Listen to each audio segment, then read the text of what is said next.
na siya sa aquaculture is acclimatation, ano.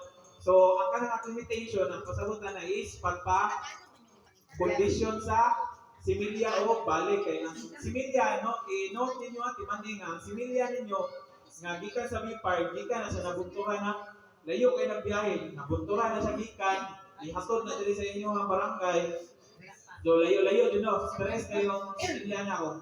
Naay ubang similya na, basta kidagat pa, pag-abot diri ninyo, kabuhi pa ang similya ninyo. Kanya ilunod ninyo na dito sa iyong fish pan, mga magtiturong din ninyo ang similya, kaya makuratan mo na sila. Tendency mo na is ma-water shock sila, kinatawag na ito na water shock.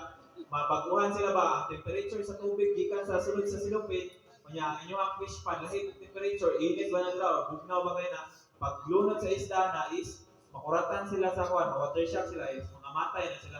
Onay ko sa mga matay ang mga similya na ginapanghatag sa Bipar o sa City Agri, kay ilunod diretso sa farmers ang similya sa fish pan.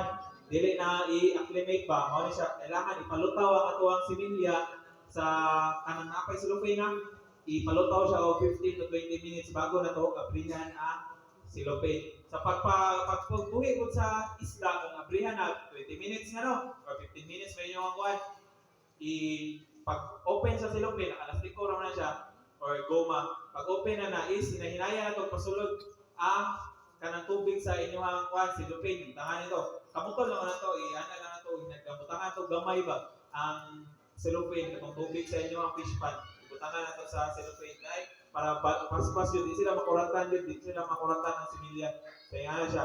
Then, inuwan na ito, hinahinay ang kana silupin. Ayaw po nang mura mo naghuwad o nanakuha na ng basura o tuyok na itong malipong na isamot na itong similya na. So, hinahinay lang. Yan na siya.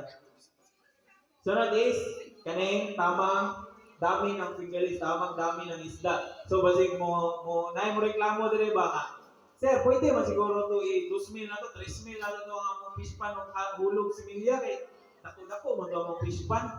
So, basig na mawala na no, ayan na. So, ang main reason dun na anong muabot og sa unong kabulan or even isa ka tuig ang atong similya, ang atong isda bago ma-harvest, especially kaning tilapia, is ang main reason na is aside sa kung maot inyong similya na napalit or April inyong napalit, ang main reason na is mali inyong stocking density or kadaghana sa inyong ibutang na similya sa inyong fish pan.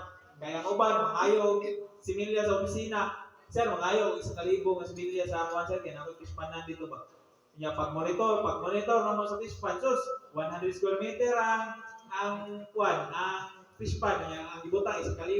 So, ang stocking density na to na sa tilapia no is, pag earthen pan is 3 to 5 square meter. Per square meter, 3 or 5 lang yun dapat na maximum na ibutang sa tuwang fish pan. So, ato, 500 square meter mo to, pilawan. Kung 3 times 500, pilawan. So, 1.5 lang yun. Pwede na to siya i-dosmil kung allowance na itong 500, yun, may mamatay, na. Pwede na siya. Kung mangayo magaling mo, kung ma-prepare na ito ninyo yung kwan, igna lang yun, sir, igna yung Bipar na, sir, 2,000 ang mga pangayon, sir, kaya anak ko, sir, RG good nga, pwede na daw siya 2,000 kay 500 square meter, man din sakto ang mga kwan niya, ang 500 na i-allowance lang na mo kay Basig na yung mga matay, di man yun na totally mabuhay na no, kay